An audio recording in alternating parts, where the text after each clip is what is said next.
बता रहा था कि 0 से 6 वर्ष के जो बच्चे हैं उनको जब आशा संस्कार देती है, जब उनके पोषक तत्व को प्रदान करती है, तो वही बच्चा धीरे धीरे कच्चे घड़े से जब पकना शुरू करता है, मतलब अपनी जिंदगी को एक नया मोड़ देता है, एक नया आयाम देता है, तो वो परिपक्व होकर बहुत जल्दी सीखने की क्षमता उसके अंदर आती है, क्योंकि शरीर फिट, स्वस्थ दिमाग में, स्वस्थ शरीर में स्वच्छ दिमाग का वास होता है। खूब ढेर सारा देखिएगा ध्यान से, बहुत अच्छा टॉपिक है। अगर आप कल की क्लास में नहीं थे, आज भी पढ़ेंगे तो कोई फर्क नहीं पड़ेगा, क्योंकि सारी चीज मैं रिवाइज कराते हुए चलूंगा। देखिएगा, सबसे पहले राज्य के नीति निर्देशक तत्व को मैं बता रहा हूं। राज्य के नीति निर्देशक तत्व, ठीक, इसी को डीपीएसपी कहते हैं, ठीक है ना। और ये भारत के संविधान में किस देश से लिया गया, स्रोत आपसे पूछेगा। ये सामान्य जानकारी जहां से आपसे क्वेश्चन पूछता है, ध्यान देना। आप इस पे थोड़ा सा कम भी ध्यान देंगे तो उतना फर्क नहीं पड़ता, लेकिन इस पे ज्यादा फोकस करें क्योंकि क्वेश्चन यहीं से आता है। किस देश से लिया गया, आयरलैंड, आयरलैंड से, ठीक है ना, ये बात ध्यान रखना है। आयरलैंड कहां से लिया था, स्पेन से लिया था, ठीक। राज्य के नीति निर्देशक तत्वों को मैंने बताया था, BN राव ने क्या बोला था, एक तरीके से इसको द्वितीय मौलिक अधिकार, दूसरा मौलिक अधिकार कहा, ठीक है ना, ये ध्यान रखिएगा। उस समय पैसे की कमी थी, इसलिए जो है ये काम नहीं हो पाया था, बाद में करने की बात कही गई, पहली चीज। दूसरी बात आप ध्यान देंगे, ये BN राव जी ने ऐसा कहा कि ये हमारे संविधान में 2 तरीके से मौलिक अधिकार हो, एक आजादी के बाद तुरंत, एक समय के आधार पे उसको जोड़ते चले जाएंगे, ठीक। BN राव ने ऐसा बोला। दूसरी चीज, KT शाह, ठीक है ना, KT शाह नाम के एक व्यक्ति थे, KT मेहता भी, उन्होंने क्या कहा था, ये एक ऐसा चेक है जो बैंक अपने इच्छा अनुसार आपको बैलेंस देगी, ठीक है ना, ये क्वेश्चन पूछा जाता है। इसके बाद डॉक्टर भीमराव अंबेडकर जी आते हैं। अंबेडकर जी, ये जो अंबेडकर जी हैं, इन्होंने कहा था, ध्यान से समझिए, इन्होंने 2 प्रकार के लोकतंत्र की बात कही, सामाजिक और आर्थिक, 2 प्रकार के लोकतंत्र। जबकि राज्य के नीति निर्देशक तत्व में आपसे पूछेगा कितने प्रकार के न्याय हैं, तो 3 प्रकार, सामाजिक, आर्थिक और राजनीतिक। प्रस्तावना में भी यही न्याय है, ये ध्यान रखना है, ठीक। ये सामान्य जानकारी में आता है। दूसरी चीज आपसे पूछेगा कि राज्य के नीति निर्देशक तत्वों का संबंध क्या 1935 के अधिनियम से है, बिल्कुल है। एक अनुदेश प्रपत्र आया था 1935 के अधिनियम में, वो राज्य को बेहतरी करने के लिए, कैसे एक राज्य को सबसे बेहतरीन राज्य बनाया जा सकता है, उसमें कुछ नियम कानून थे, उसी को डीपीएसपी कहा गया, यानी राज्य के नीति निर्देशक तत्व। मतलब वही चीज नहीं लिया गया, लेकिन उसी तरीके से, उसी थ्योरी पे है, ठीक। इसका उद्देश्य क्या है, आपसे पूछता है राज्य के नीति निर्देशक तत्व का उद्देश्य क्या है, तो आप कहेंगे कल्याणकारी राज्य की स्थापना करना, ठीक है ना। क्या बताएंगे, कल्याणकारी राज्य की स्थापना करना। और मौलिक अधिकार और राज्य के नीति निर्देशक तत्वों में सबसे बड़ा अंतर है कि मौलिक अधिकार न्याय योग्य है, वाद योग्य है, जबकि ये न्याय योग्य नहीं है, वाद योग्य नहीं। इसका मतलब यह है कि आप कोर्ट में नहीं जा सकते। कल मैंने बताया था आर्टिकल 36 राज्य की परिभाषा, उसमें यह कहा गया है कि राज्य अपनी बेहतरी के लिए, मतलब अपने क्षेत्र और जनता की बेहतरी के लिए निम्नलिखित ये सारे कार्य करेगा। कौन सा, जो आगे आप पढ़ने वाले हैं, ठीक। ये सभी कार्य करने का प्रयास करेगा, पहली चीज। दूसरी बात कहता है कि नागरिक अगर राज्य ऐसा नहीं करता तो उसके लिए कोर्ट में नहीं जा सकते। तो पहली चीज आपको बताया कि राज्य क्या क्या करेगा, कोई भी योजना बनाएगा तो योजना को बनाते समय इन सारी चीजों पे ध्यान करना पड़ेगा, उसको ध्यान देखना होगा, ये सारी चीजें उसमें पूर्ति हो, ठीक है ना। तो ये 36 में कहा गया। 37 में कहा गया ये वाद योग्य नहीं है या न्याय योग्य नहीं है, या इसी को ये कहते हैं गैर वाद्य योग्य, ठीक है ना। तो ये न्याय योग्य नहीं है, ठीक है ना, न्याय योग्य नहीं। ये किसमें कहा गया, 37। 38 में मैंने बताया था न्याय की बात, सामाजिक, आर्थिक और राजनीतिक न्याय की चर्चा किया। 3 प्रकार की न्याय, सामाजिक, आर्थिक और राजनीतिक, ये 3 प्रकार के न्याय की चर्चा किया, ठीक है ना। 38। 39 में मैंने आपको क्या बताया था, 39 में दो पार्ट हैं, ठीक। पहले में क्या कहा गया था, 39 में जो लिखा गया है क्या था उसमें, हाँ, निःशुल्क विधिक सहायता, ये पहला पार्ट है, ठीक। निःशुल्क विधिक सहायता मतलब गवर्नमेंट अगर किसी व्यक्ति के पास वकील करने के लिए पैसे नहीं है तो गवर्नमेंट अपना वकील देगा। 40 में मैंने बताया था ग्राम पंचायत का गठन। ग्राम पंचायत का गठन गांधी जी के सपनों के भारत पे आधारित है। गांधी जी कहते थे कि भारत की आत्मा गांव में बसती है, गांव में निवास करती है, ठीक। और जब देश आजाद हुआ था तो उस समय गांव ज्यादा रहते थे, जनसंख्या भी गांवों में निवास करती थी। तो गांधी जी का कहना था कि पंचायत, जो पंचायत का चुनाव होता है, प्रधानी का, ये सारी चीजें गांधी जी चाहते थे कि ऐसा ही हो, देश में एक प्रमुख राजा के बजाय एक छोटे छोटे क्षेत्र के अपने राजा हों।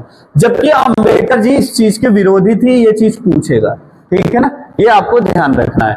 40 अब आगे आते हैं 41 में। अनुच्छेद 41 कहता है लोक सहायता हेतु राज्य क्या करेगा कार्य। जैसे कोई वृद्ध है और वृद्ध और असहाय व्यक्ति है, उसके यहाँ कोई भी काम करने वाला व्यक्ति नहीं, उसका कोई पुत्र नहीं, केवल पुत्री है, पुत्री की शादी कर दिया है, अब उसका देख रेख करने वाला कोई नहीं है, उसको पैसे देने वाला नहीं है, उसके स्वास्थ्य की चिंता करने वाला कोई नहीं है, तो उसकी चिंता राज्य गवर्नमेंट करेगी। उसके लिए क्या करेगी, देखिए कितनी अच्छी बात, अगर वो वृद्ध है तो वृद्धा पेंशन चलेगा। आप देखते होंगे कई प्रकार के 60 वर्ष के ऊपर वालों को कई प्रकार का पेंशन है, केंद्र सरकार अलग देती है, राज्य गवर्नमेंट अलग पेंशन देती है। अगर 60 के ऊपर हैं तो पेंशन की व्यवस्था करेगी गवर्नमेंट, ये बात कही गई, ठीक। इसके अलावा अगर कोई ऐसा व्यक्ति है जो शिक्षा लेना चाहता है लेकिन पैसे के अभाव में वो शिक्षा नहीं ले पा रहा है, तो उनके शिक्षा की भी व्यवस्था राज्य गवर्नमेंट करेगी, पहली चीज। दूसरी चीज, अनुच्छेद प्रसूति सहायता क्या है, अगर कोई मां गर्भवती है और वो एक बच्चे को जन्म देने वाली है तो उस प्रसव पीड़ा में उसके लिए सहायक जो भी दवा होगा उसकी भी व्यवस्था सरकार करती है। और इसी के तहत सरकार जो है कई योजनाएं लेके आती है, ठीक है ना।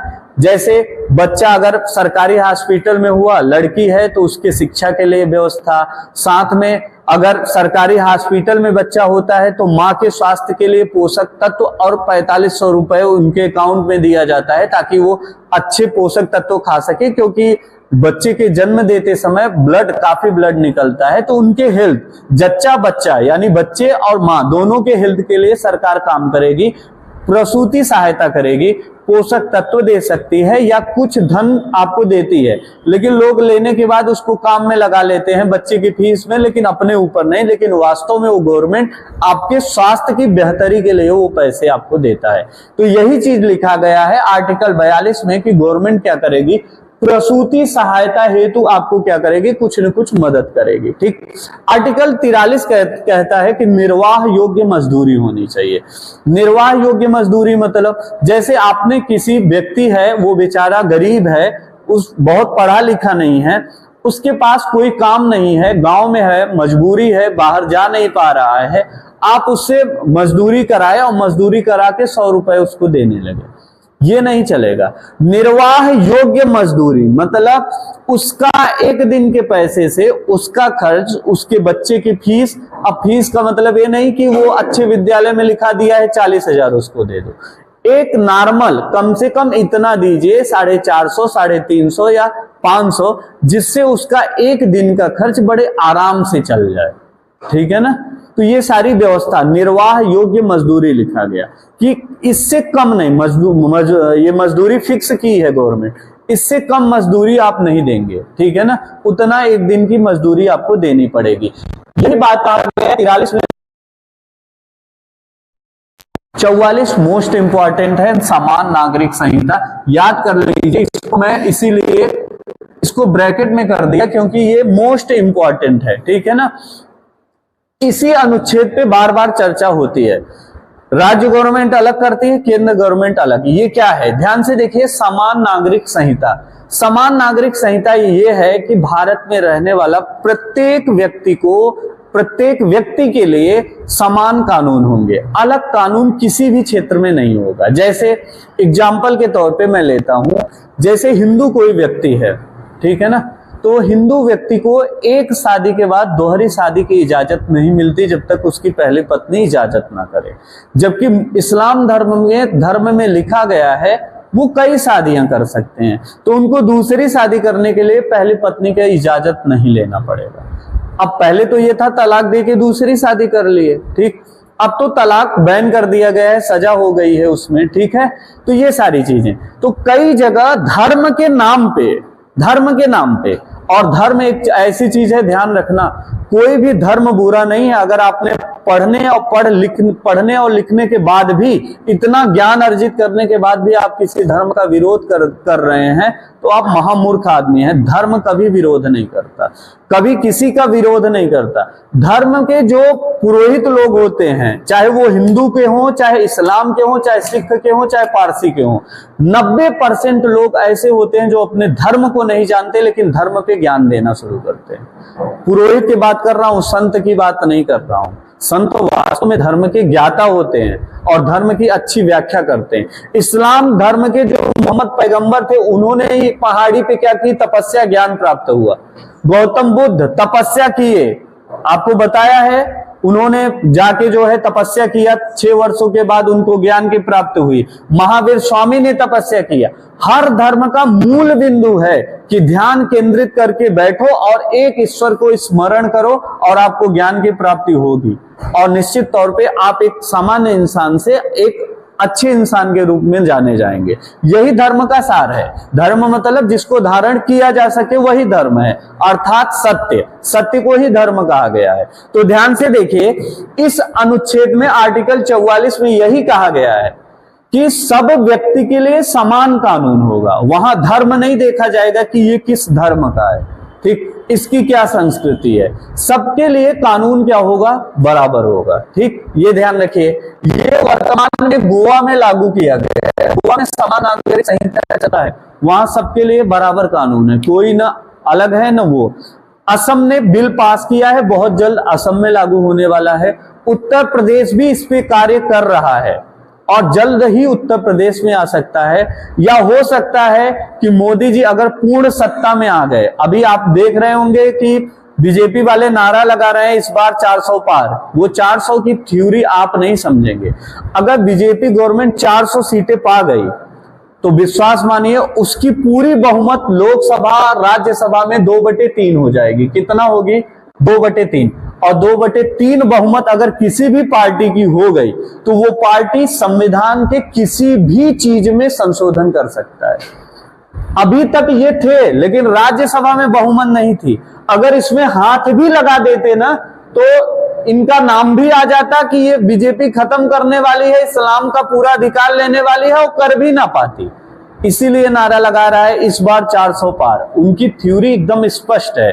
वो पूरा का पूरा वो पूरी सिस्टम को चेंज करना चाहते हैं, ठीक। और उनको पता है कि अगर हमें 404 सीट यहां पा गया तो राज्यसभा और लोकसभा दोनों में मेरा 2/3 बहुमत आएगा, और किसी की औकात नहीं है कि फिर मेरे किसी भी कानून को जरा सा बाल भी बांका कर सके। ये थ्योरी चल रही है। आपको लग रहा है कि आंकड़ा बता दिए 400-500 सीट, ऐसा कुछ नहीं है। वो सारी चीजें एक विचार पे चलती है। अभी उनको समान नागरिक संहिता उनके घोषणा पत्र में है, वो आएगा तो वो दूर करेंगे। जैसे धारा 370 था, उसको हटा दिए कि नहीं हटाए, जबकि मैं भी कभी नहीं समझता था कि वो हट सकता है, क्योंकि बिना राज्य के आदेश पे वो कानून आ ही नहीं सकता था लोकसभा राज्यसभा।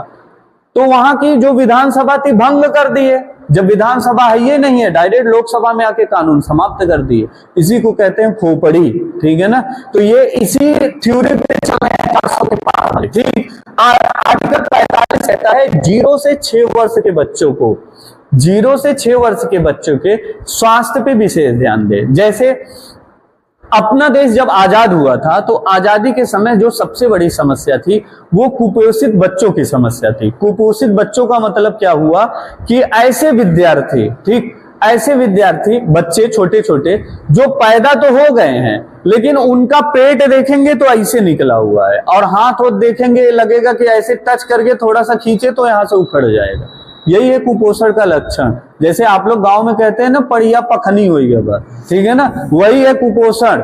कुपोषण का मतलब क्या हुआ कि पेट में ही पेट के जो पोषक तत्व हैं वो पूरे शरीर में सही मात्रा में पहुंच ही नहीं रहा है, या यूं मानिए कि पोषक तत्व शरीर में जा ही नहीं रहा है। इस शरीर को बनाने के लिए विटामिन, कुछ पोषक तत्व, कार्बोहाइड्रेट, इन सब वसा, इन सब चीजों की जरूरत पड़ती है। अगर ये चीजें नहीं मिल रहा है, बाकी आप खूब खाए पड़े हैं, तो केवल आपका पेट निकलेगा, बाकी हाथ पैर सब दुबला पतला रहेगा। तो कुपोषण की समस्या भारत ही नहीं पूरे विश्व में थी। नाइजीरिया एक ऐसा देश था जहां पे हर 4 बच्चों में आधे बच्चे यानी 2 बच्चे कुपोषित होते थे, हैं आज भी होते हैं। ऐसे भारत में होता था। तो भारत के संविधान निर्माताओं ने ये बात लिखी कि राज्य गवर्नमेंट की ये जिम्मेदारी होगी कि वो 0 से 6 वर्ष के बच्चों को एक नॉर्मल शिक्षा मतलब जैसे खेल खेल, एक गोली दे दिया, एक दूसरा दिए तो अब पूछे कितना हुआ, 3 और दे दिए, पूछे अब बताओ कितना हुआ। इससे बच्चा गिनती भी सीख रहा है, ठीक है ना। और खेल खेल में जैसे बता दिए रेल का पटरी, हाँ बिल्कुल सीधा होता है, पुलिस का डंडा सीधा होता है, मुर्गी का अंडा गोला होता है, कुत्ता का पूंछ क्या होता है। ऐसे उनको क्या करो, खेल खेल में शिक्षा भी दो। और दूसरी बात, उनके शरीर पे भी ध्यान दो, पर्याप्त मात्रा में विटामिन, प्रोटीन, वसा, कार्बोहाइड्रेट इनके शरीर में जा सके। तो राज्य गवर्नमेंट ने इसके लिए आंगनबाड़ी खोला। आंगनबाड़ी में क्या होता है, एक औरत रहेगी जिनको आशा बोलते हैं हम लोग, वो हमारी माता छोटे छोटे बच्चों के समूह को लेके जहां चलती है बच्चे उसके पीछे पीछे घूमते रहते हैं, देखे हैं कि नहीं। जैसे वो माँ हो और पीछे उनके बच्चे हों छोटे छोटे, वो ममता झलकती है। कुछ भी रहता है ये हम हमारे, वो शिकवा शिकायत भी करते रहते हैं, उनको अच्छे अच्छे तत्व मिलते हैं आंगनबाड़ी में। जैसे पहले हम लोग छोटे थे तो बुकना उकना कहते थे, वो मिलता था, मीठा आटा की तरह होता था, ठीक। ये सब क्या है, उनके शरीर में पर्याप्त मात्रा में पोषक तत्व मिले, इसलिए आंगनबाड़ी खोला गया। वो कुपोषित भी ना हो और कुछ सीखते रहें, शिक्षा से जुड़े रहें। अब वो जो भी आशा होगी, अब अगर वो टीचर के रूप में है, भले छोटे से बच्चे के, एक चीज ध्यान रखिए, माँ के अंदर इतनी पावर होती है कि बच्चा को जैसा चाहे वैसा बना दे, ठीक। माँ चाहे एक बच्चे को राजा बना दे, माँ चाहे तो एक बच्चे को बर्बाद कर दे, और माँ चाहे तो बच्चे के अंदर संस्कार डाल दे, और माँ चाहे तो बच्चे को इतना बर्बाद कर दे कि समाज के लिए वो कलंक बन जाए। किसी भी बच्चे के निर्माण में माँ की सबसे बड़ी भूमिका होती है, आप लोग ध्यान से सुनिएगा, ठीक। पिता क्या करता है, परवरिश करता है, और परवरिश करने के लिए, अर्थ के लिए वो 8 घंटे घर से बाहर रहता है और 8 घंटे सोता है। 8 घंटे में वो अपना दिनचर्या की पूरी काम करता है, नहाना धोना खाना पीना। लेकिन बच्चे के साथ ज्यादातर माँ होती है और बच्चे माँ से ज्यादा जुड़े होते हैं। माँ जो शिक्षा देगी बच्चा वही ज्यादातर सीखता है, ठीक।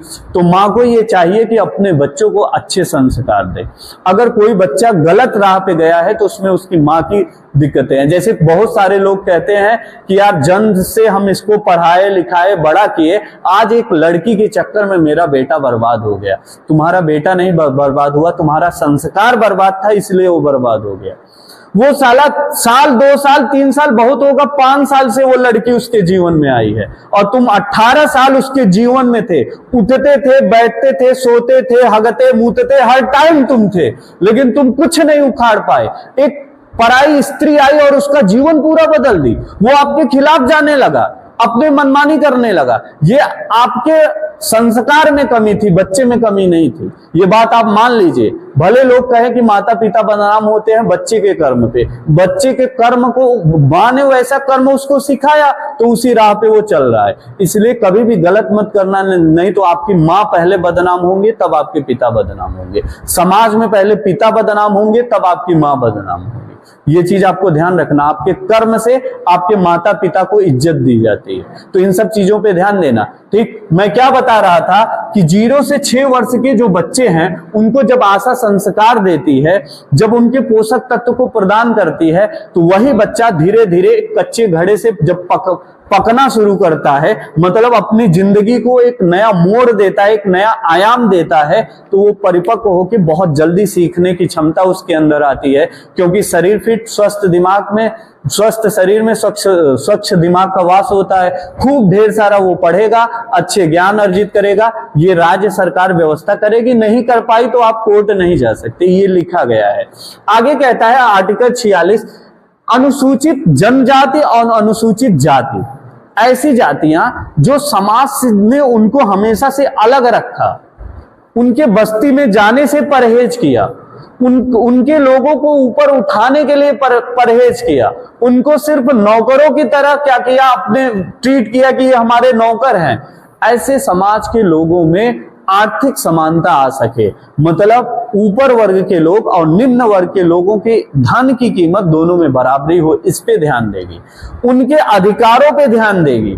कुछ जरूरी चीजें, जैसे वो उनके बच्चे चाहते हैं हम अच्छे विद्यालय में पढ़ें, इलाहाबाद यूनिवर्सिटी से पढ़ें, लेकिन यूनिवर्सिटी में जाने और फीस देने के उनके पास उपाय नहीं है, तो राज्य गवर्नमेंट की ये जिम्मेदारी बनती है कि उनके लिए हॉस्टल की व्यवस्था करे, शहर में रहने की व्यवस्था, पहली चीज। दूसरी चीज, अगर उनका नंबर भी कम आया तो उनको भी एडमिशन दे, उनका भी अस्तित्व उस विद्यालय में रहे, उनको भी एडमिशन दे, एडमिशन के साथ साथ उनके शिक्षा हेतु, पढ़ाई हेतु उनको पैसे भी दे। ये क्या करते हैं, इसी को कहते हैं आरक्षण, ठीक है ना, शैक्षिक आरक्षण। उनको आगे बढ़ाने के लिए पूरा सहयोग कौन करेगा, गवर्नमेंट।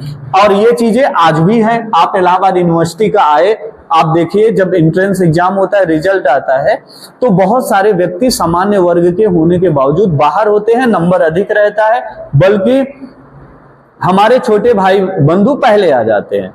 ये गड़बड़ नहीं है, ठीक है ना। मैं तो इसको गलत नहीं मानता कि आरक्षण गलत है। हाँ, आरक्षण गलत नहीं है, लेकिन आरक्षण का 10 वर्ष पे लगातार बारीकी से अध्ययन करके संशोधन करना ये जरूरी बन गया, ठीक है ना। अगर आप राज्यपाल द्रौपदी मुर्मू देश के राष्ट्रपति बन गई, इनका बच्चा आरक्षण का लाभ ले, तो ये अन्याय है, ठीक, ये पूरी तरीके से अन्याय है। जो आरक्षण, जो सरकारी नौकरी पा गए, उनके बच्चों को साइड करते जाओ, उनको आरक्षण से बाहर करो। क्यों आरक्षण दिया क्यों जाता है? ताकि आर्थिक स्थिति बराबर हो, इनके बच्चे अच्छे से पढ़ें और इनकी जिंदगी एक सामान्य जिंदगी बने। यदि जिंदगी बन चुकी है तो फिर उनके बच्चों को आरक्षण की जरूरत नहीं पड़ती। लेकिन आरक्षण खत्म नहीं करना है। जिस समाज को हमने लगातार अलग रखा, उस समाज को आज भी हम अलग कर देंगे तो फिर वो मेरा भाई कैसे बनेगा? उसको ऊपर उठाना हमारी जिम्मेदारी बनती है, ये नैतिकता कहता है। बाकी जाति और धर्म का चश्मा मैं लगाऊंगा ना, तो अलग अलग उसके तरीके दिखेंगे, अलग अलग व्यू उसका आएगा, वो अलग बात है। नैतिकता की बात कर रहा हूं। अगला जो कहता है 47 कहता है उच्च जीवन स्तर की व्यवस्था करना। राज्य में अगर मान लीजिए कोई ऐसी चीज आ गई जैसे कोरोना वायरस आया, तो लोगों की सुरक्षा के लिए, उनके स्वास्थ्य के लिए राज्य की जिम्मेदारी बनेगी कि वो हर संभव प्रयास करेगा। वैक्सीन आपने लगवाया, फ्री में वैक्सीन लगवाया, और जो प्राइवेट हॉस्पिटल में वैक्सीन लगवाते थे 1400, 1500, 600, 400 अपनी इच्छा अनुसार वो लोग लगाते थे, ठीक है ना। और राज्य गवर्नमेंट आपको निःशुल्क वैक्सीन की व्यवस्था दी थी कि नहीं? चाहती तो वो पैसा भी वसूल सकती थी। सिचुएशन ऐसा था कि 500 रुपए मूल्य रखती, तब भी गरीब से गरीब दूसरे से उधार लेके लगवाता, लेकिन लगवा लेता, ठीक है ना। ये सारी चीजें, और ये बहुत बड़ी चीज है कि 1 वर्ष के अंदर किसी भी बीमारी की वैक्सीन बन जाना, ये बहुत बड़ी चीज है। उसमें कुछ न कुछ नेगेटिव चीजें अब आ रही हैं समाज में कि उसका कुछ साइड इफेक्ट भी है, उसको भी कभी बताऊंगा। आज यहां चर्चा कर रहा हूं। 47 में कहता है उच्च जीवन स्तर। अगर मान लीजिए राज्य में स्वाइन फ्लू फैल गया, डेंगू फैल गया, ठीक, या कोई ऐसी बीमारी आ गई जैसे कोविड-19 था, ऐसी सिचुएशन में राज्य की जिम्मेदारी होगी अपने नागरिकों की रक्षा, सुरक्षा और स्वास्थ्य की व्यवस्था करना, ठीक है ना। स्वास्थ्य की व्यवस्था मतलब हर व्यक्ति को क्या मिले? हॉस्पिटल में बेड मिले। कोविड काल में देख लो, अपने देश की पूरी स्थिति चरमरा गई थी। आज पूरा का पूरा विश्व जो है 21वीं शताब्दी में कहां मंगल ग्रह तक पहुंच गया साला, जहां कोई नहीं पहुंचा वहां तक वैज्ञानिक पहुंच गए। एक छोटा सा अदृश्य वायरस जो आंखों से दिखता नहीं, पूरी दुनिया को एक कमरे में बंद कर दिया था, ठीक है ना। अमेरिका लोग जो पूरी दुनिया में दादागिरी करते हैं, बयानबाजी करते हैं, सारा बयान गायब हो गया था, ठीक है ना। और वो जो डोनाल्ड ट्रंप, ये किम जोंग उन जो तानाशाह है, जमीन के अंदर घुस गए थे। एक अदृश्य वायरस इतना इंसानों को डरा दिया। तो प्रकृति आपको दिखाई, बेटा तुम्हारी औकात 0 है। जिस दिन मैं चाह लूंगी उस दिन पूरी धरती को तबाह कर दूंगी और तुम कुछ भी नहीं उखाड़ सकते। तुम्हारा बम बारूद सब बेकार है। सऊदी अरब जैसा देश देख रहे हो, वहां बारिश ही नहीं होती, पूरा रेगिस्तान है। कृत्रिम वर्षा करवा रहा है, बम फोड़ फोड़ के बारिश करवा रहा है, ऐसा बम फोड़ा कि बाढ़ आ गया है, परेशान है। देख रहे हो इस समय सऊदी अरब की क्या स्थिति है, कभी न्यूज पे देखो, वहां के लोग त्राहि त्राहि, इतनी बारिश हो रही है जिसकी कल्पना नहीं की जा सकती, और ईश्वर नहीं कर रहा है, वो बम फोड़ फोड़ के बारिश करवा रहे हैं। ठीक, तो ऐसे छछुंदर लोग इस धरती पर पैदा होते हैं, ये कोई बहुत बड़ी बात नहीं है, लेकिन प्रकृति के साथ खिलवाड़ नहीं करना चाहिए। ठीक, आप कितने भी आगे बढ़ जाएं, कितनी भी दुनिया आगे जाए, लेकिन प्रयास करें कि अगर प्रकृति ने पेड़ पौधा इस धरती पे दिया तो उसको ना काटे, क्योंकि उसका जीवन और मेरा जीवन दोनों एक दूसरे पे निर्भर करता है। ठीक है ना, इसीलिए सुप्रीम कोर्ट ने एक पुल के लिए 900 पेड़ काटे जा रहे थे, सुप्रीम कोर्ट ने मना कर दिया, पुल नहीं बनेगा चलेगा लेकिन पेड़ नहीं कटेगा। पेड़ लगाते नहीं, काटने में तुरंत लप से पहुंचे गणासा लेके बहादुरी दिखाने। अगर हिम्मत हो तो 10 पेड़ लगाओ, तब जाके एक सूखा पेड़ काटो, वरना आप कभी पेड़ को मत काटिए। ये प्रकृति का, इस धरती पे हर एक जानवर, हर एक पक्षी का उतना अधिकार है जितना तुम्हारा अधिकार है। वो भी तो कह सकते हैं ये मेरा घर है, ये मेरा कमरा है, ये मेरी जमीन है। तुम तो सारा जमीन हथिया लिए, तो फिर ये जानवर जो है उनके लिए जमीन कहाँ बचा है? वो केवल जंगल और नदियों के लिए बनाए गए हैं क्या? ऐसा नहीं है। तुम बुद्धि से तेज थे तो इसका मतलब ये नहीं पूरी पृथ्वी पे कब्जा करोगे, और कर लोगे तो पृथ्वी एक बार करवट लेगी, सब तबाह हो जाएगा, ये बात मान लो। ठीक, तो उच्च जीवन स्तर की व्यवस्था राज्य गवर्नमेंट आपको करेगी। अनुच्छेद 48 मोस्ट इंपॉर्टेंट है, ध्यान से देखिएगा। एक 48 का ए है, ध्यान से देखिएगा। कृषि एवं पशुपालन। ठीक, जो व्यक्ति कृषि कर रहा है, किसान पे ध्यान दिया जाए। अगर फसलें नष्ट हो तो उनको कुछ मुआवजा दिया जाए, ताकि उनके जीवन शैली में परिवर्तन ना हो, वो कर्ज में ना डूब सके। ठीक, पशुपालन कर रहे हैं, पशुओं के लिए भी अब तो तमाम व्यवस्था है। पशुओं का वैक्सीन आ रहा है, पशुओं का वो होता है जो है बीमा, अगर वो अचानक मृत्यु होती है तो गवर्नमेंट आपको पैसा देगा। ये सारे नियम आए हैं। आप जब जाएंगे, आप अपने ब्लॉक स्तर के पशु चिकित्सालय में जाएंगे तो सारी योजना जो पशुओं के लिए है वो बताया जाएगा। पेंशन है, 60 वर्ष के ऊपर आपको हर महीने पेंशन मिलेगा। कौन कौन सा कैसा पेंशन है, उसकी क्या योजना है, बैंक में जाएंगे पूरा लिखा रहता है, उसको पढ़िए, जानिए, और जो जरूरत हो उस जरूरतमंद लोगों को सरकार की योजना का लाभ दीजिए। न जाने कितने ऐसे लोग हैं जो योजना जानते ही नहीं, इस वजह से उसका लाभ नहीं ले पाते। आप पढ़े लिखे लोग हैं, आपको पता हो तो जरूरत वाले को ये चीजें आपको बता देनी चाहिए।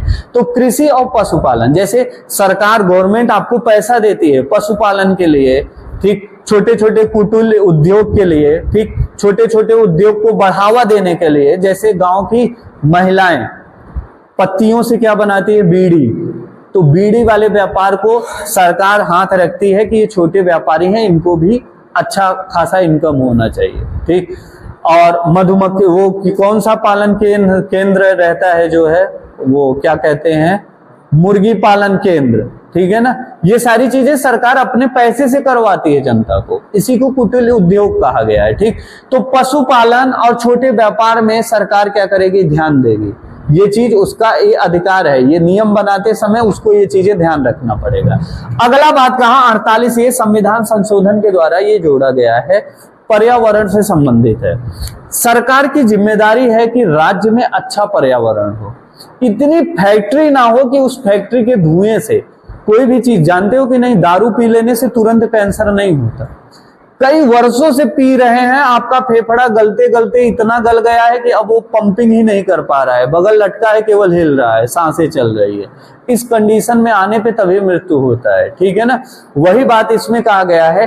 पर्यावरण में जब कई प्रकार की फैक्ट्रियां हो जाएंगी और वो जहरीली गैस छोड़ेंगी तो इंसानों को पता नहीं चलेगा कि मेरे साथ क्या हो रहा है, लेकिन धीरे धीरे उनका शरीर जर्जर होता जाएगा, कम उम्र में बुढ़ापा आएगा, कम उम्र में बीमारी आएगा, और उनका जीवन शैली पूरी तरीके से ध्वस्त। आप देख रहे हैं 40-42 साल की उम्र में कोई पैरालिसिस हो जा रहा है, एक खाट पे वो हमेशा के लिए हो गया।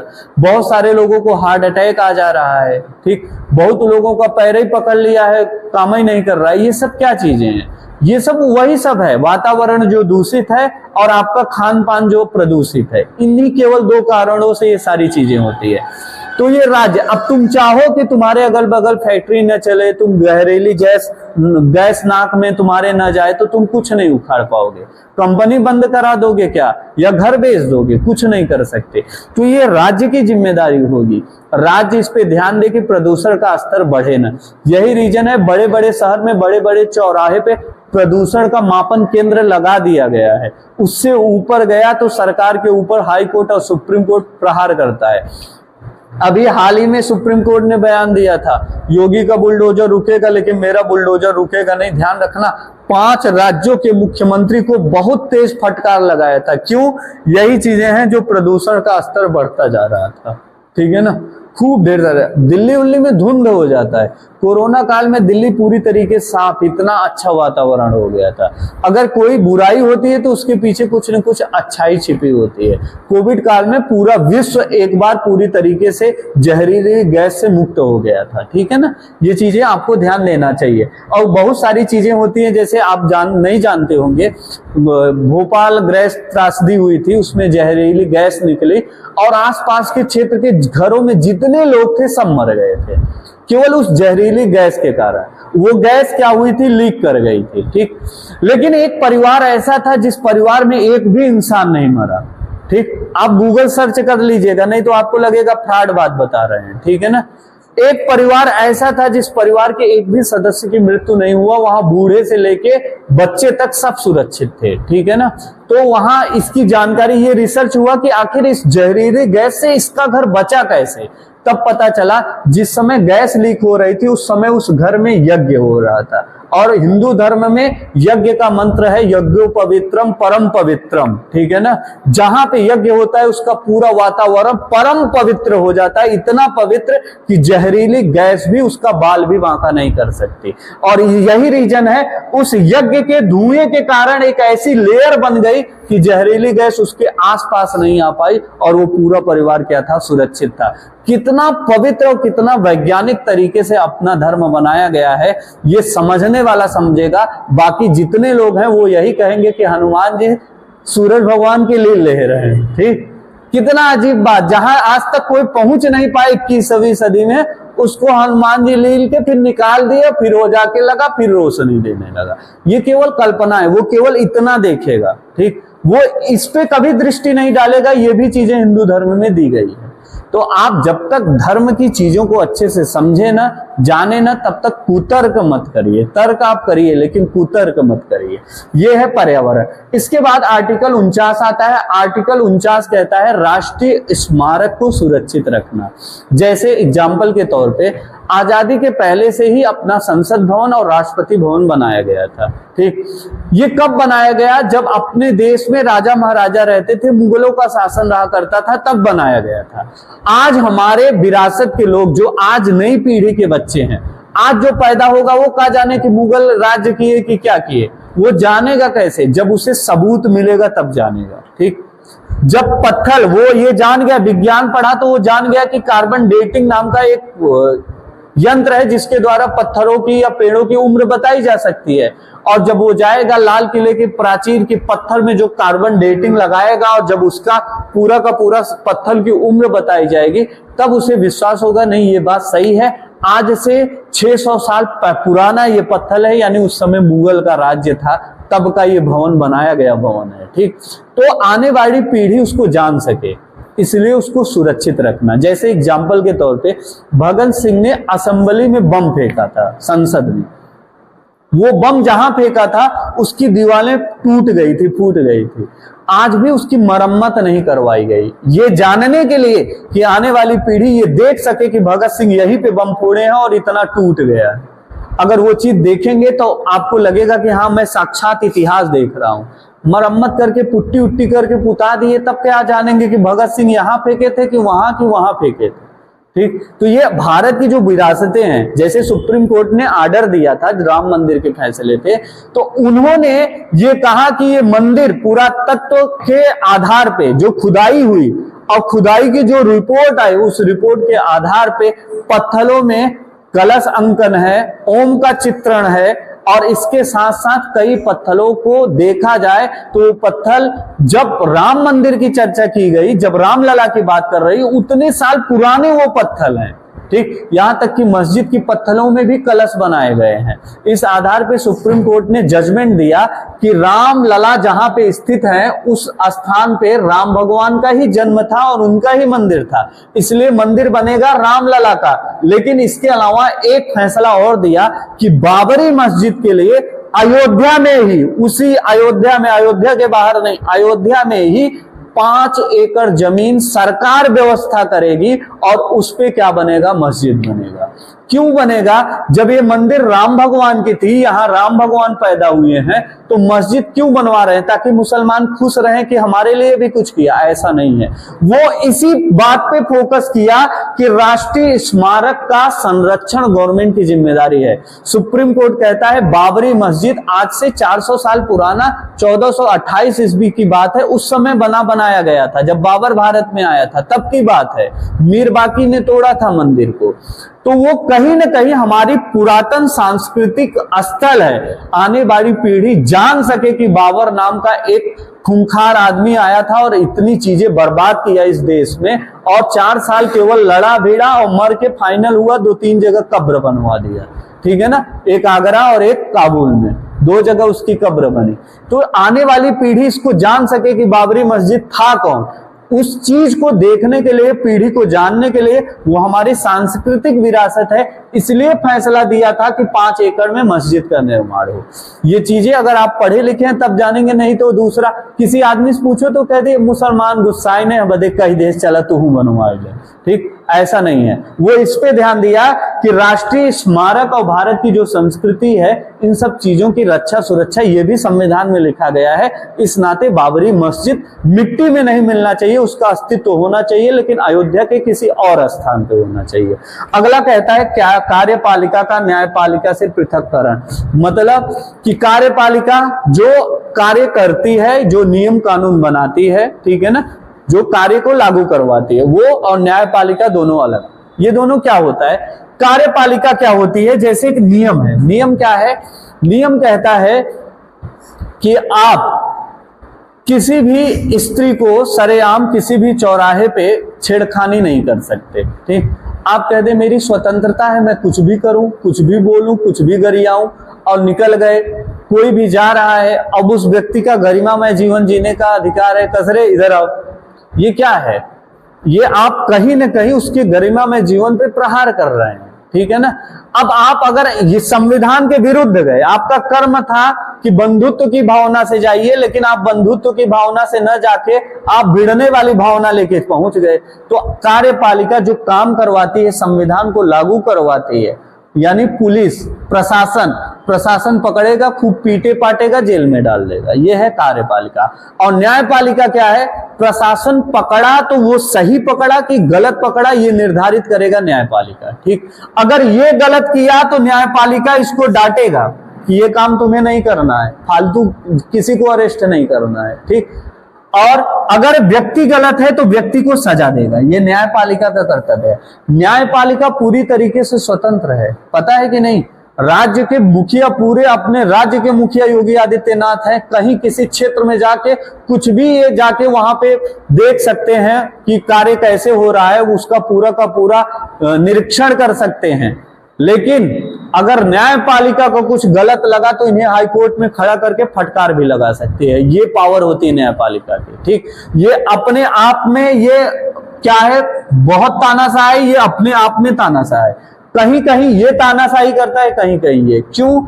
जैसे नियम बनाना होगा तो नियम तो इसी के अंदर में रहता है ना, ये जो नियम बनाएगा उसी आधार पे ये काम करेगा, तब ये नीचा दिखेगा। जब ये इसको डांटेगा तब लगेगा यही सर्वे सर्वा है। तो दोनों एक स्वतंत्र बॉडी है। जैसे एग्जाम्पल के तौर पे आपके माताजी और पिताजी, ऐसे माता पिता की बात नहीं कर रहा हूं जिनके पिता की चलती है, माँ की बिल्कुल चलती ही नहीं।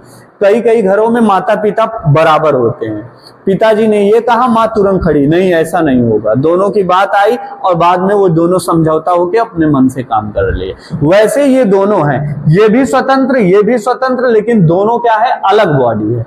इसी को कहा गया कार्यपालिका अलग होगा, न्यायपालिका अलग होगा। एक आर्टिकल बचा है 51। 51 कहता है अंतरराष्ट्रीय शांति। क्या? अंतरराष्ट्रीय शांति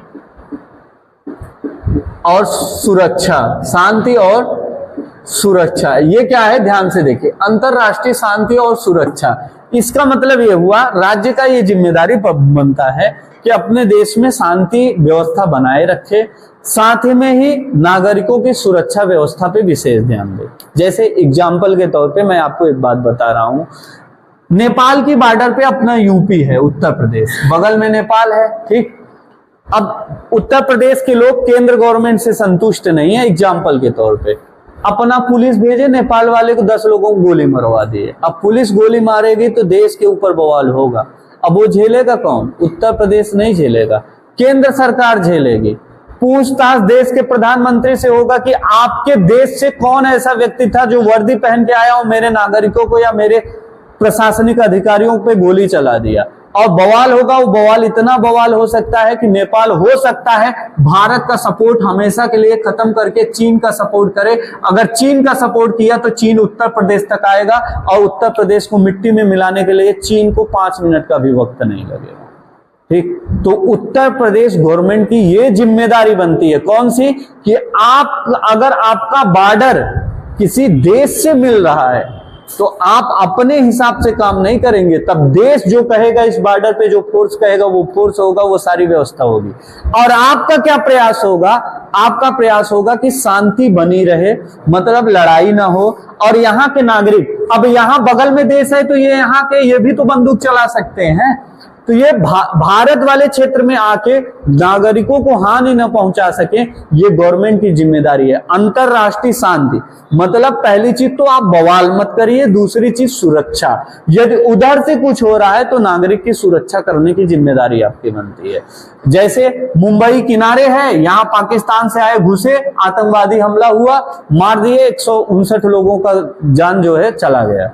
ये क्या है? सरकार की कमी है कि तुम अपने नागरिकों को सुरक्षा तक नहीं दे पा रहे। जब मन कर रहा है, जहां से जो देश हो रहा है, 2-4 आदमी भेज के बम फुड़वा दे रहा है। तुम्हारी औकात कितनी है, ठीक। और जो देश मजबूत देश हैं, जैसे इजराइल लोग देख लीजिए, अगर उस देश में घुस के कोई आतंकवादी बम फोड़ दिया तो साला दुनिया के किसी कोने में वो ढूंढ के मारता है, जमीन के अंदर घुस के मारता है।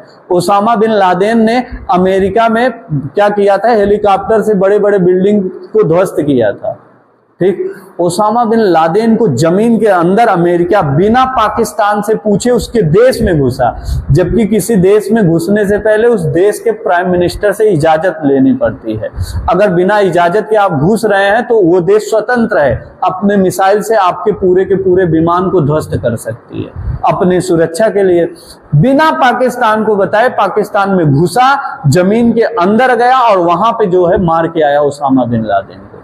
तो जो मजबूत देश है ना, वो डरते नहीं आतंकवाद से, कि बिल्कुल नहीं डरते, घुस घुस के मारते हैं। भारत में आतंकवादी केस बहुत चलता था, लेकिन अब कुछ दिनों से भारत राहत की सांस लिया है, ठीक है ना ये। और जब भी राहत की सांस इसलिए कह रहा हूं कि वो लोग पठानकोट हमला किए, हम लोग सर्जिकल स्ट्राइक किए, उन्होंने 10 को मारा, हम गए 150 को मार के चले आए। वो आए भारत के 40 जवान को शहीद किए, हम गए वहां के 350 आदमियों को मार के चले आए। बात बराबर। कोई तुम्हें 2 थप्पड़ लगाया, तुम घुस के 4 थप्पड़ मार दिए उसके घर में, तुम्हारा गुस्सा खत्म हो गया, ठीक। तो आतंकवादी घटनाएं आज भी हैं, जीवित हैं, लेकिन ये है कि हमारी विदेश नीति इतनी आक्रमण हो गई है कि अब उनको आतंकवादी घटना करने से पहले 1000 बार सोचना पड़ता है। ये जिम्मेदारी सरकार की होती है कि नागरिकों को पूरी सुरक्षा दी जाए, ठीक। ये पूरा अपना क्या था? राज्य के नीति निर्देशक तत्व थे। ये सारी चीजें सरकार को जिम्मेदारी दी गई है कि आप कोई भी योजना बनाते समय इन सब विषयों पे क्या करेंगे? ध्यान देंगे। अब इम्पोर्टेंट क्या है, जरा इम्पोर्टेंट आप ध्यान रखिए। राज्य के नीति निर्देशक तत्व में इधर जो सामान्य जानकारी बताया कहां से लिया गया, आयरलैंड से, किस भाग में है, भाग 4 में है, अनुच्छेद 36 से 51 तक है, ठीक है। ये सारी चीजें आयरलैंड से लिया गया, आयरलैंड स्पेन से लिया। केटी शाह ने क्या कहा, BN राव ने क्या बोला, अंबेडकर जी ने क्या कहा और कितने प्रकार के न्याय की बात किया। अब इंपॉर्टेंट मैं बताता हूं, क्या क्या है ध्यान से देखिएगा, कुछ इंपॉर्टेंट चीज मैं आपको लिख दे रहा हूं। सबसे पहले आर्टिकल 37 आप ध्यान रखिएगा, इसमें 3 प्रकार के न्याय, सामाजिक, आर्थिक, राजनीतिक, ये ध्यान रखना। 37 के बाद आर्टिकल 40 याद करना, ग्राम पंचायत का गठन, जो महात्मा गांधी के सपनों का भारत है, इसको ध्यान रखना। 44 ध्यान रखना इसलिए क्योंकि ये समान नागरिक संहिता गोवा में एकमात्र लागू हुआ है, ठीक है ना, भविष्य में पूरे देश में लागू हो सकता है, ये आपको ध्यान रखना है। 44 के बाद आर्टिकल 50 कार्यपालिका और न्यायपालिका दोनों का पृथक अलग होंगे, ये बात आर्टिकल 50 में कहा गया है। और एक चीज और, 48 का ए, इसमें पर्यावरण की बात की गई, ये आपसे बहुत पूछा जाता है, ठीक। 48 का ए, इसको ध्यान रखना। 51 अंतरराष्ट्रीय शांति की बात कही गई है। पूरे राज्य के नीति निर्देशक तत्व में मैं जितना बोल रहा हूं इतने अनुच्छेद आपने याद कर लिए और सामान्य जानकारी आपको पता चल गई तो विश्वास मानिए कोई क्वेश्चन आपसे छूटेगा नहीं, ये पक्की बात है। तो सर जब इतना ही पूछेगा तो इतना बवाल आप बता काहे रहे थे फालतू में? ये इसलिए बता रहा था कि कभी कभी क्वेश्चन आ जाता है निम्नलिखित में से कौन सा तथ्य राज्य के नीति निर्देशक में शामिल नहीं है, तो जब तक आप पूरा नहीं पढ़ेंगे तब तक ये क्वेश्चन आप कर नहीं पाएंगे, ठीक है ना, इसलिए पूरा पढ़ाना पड़ा मुझे। क्लियर हुआ बात? आपको ध्यान रखना है 37, सबको एक बार फिर से रिवाइज करिए 5 मिनट में। 37 3 प्रकार के न्याय, सामाजिक, आर्थिक, राजनीतिक न्याय। 40 ग्राम पंचायत का गठन। 44 समान नागरिक संहिता। 48 ए पर्यावरण, ठीक है ना। 50 न्याय कार्यपालिका और न्यायपालिका का पृथककरण। 51 अंतरराष्ट्रीय शांति, ये अनुच्छेद में। बाकी राज्य का नीति निर्देशक तत्व भाग 4 किस देश से लिया गया? आयरलैंड, अनुच्छेद 36 से 51 तक, ठीक। इसके अलावा आपसे पूछेगा कि इनके वक्तव्य, केटी शाह और बीएन राव और भीमराव अंबेडकर, 3 के वक्तव्य पूछेगा कि इन्होंने इसके लिए क्या बोले थे। और 1900 अगर टफ क्वेश्चन बनाया तो 1935 के अधिनियम से क्या इसका रिलेशन है? बिल्कुल है। एक अनुदेश प्रपत्र आया था जिसमें राज्य के नीति निर्देशक तत्व की चर्चा की। कल मैं आपको मौलिक कर्तव्य पढ़ाऊंगा। अभी तक बैठ के आप केवल नेतागिरी कर रहे हैं। कौन सी नेतागिरी? कि राज्य आपको ये देगा, आप ये पाएंगे, राज्य ये जिम्मेदारी ये है, आपकी सुरक्षा करेगा। हाथ बांध बैठे हैं कि सारी व्यवस्था हमारे लिए बनाई जा रही है, बस जाएंगे पनीर पुलाव लेके तुरंत पीटना शुरू कर देंगे। अब आपको जिम्मेदारी देगा संविधान की, तुम्हें क्या करना है, उसी को कहते हैं मौलिक कर्तव्य। और मौलिक कर्तव्य ये संविधान के मूल अधिकार में नहीं था, मतलब जब मूल संविधान बना तब नहीं था ये, लेकिन बाद में आप लोगों की छछुंदरे ही देख के संविधान में जोड़ा गया। क्यों जोड़ा गया और इसमें क्या लिखा गया है, ये सारी चर्चा कल करूंगा। क्लियर हुआ? कोई दिक्कत यहां तक नहीं? आज के लिए इतना ही। आज पांडे सर नहीं आए क्या?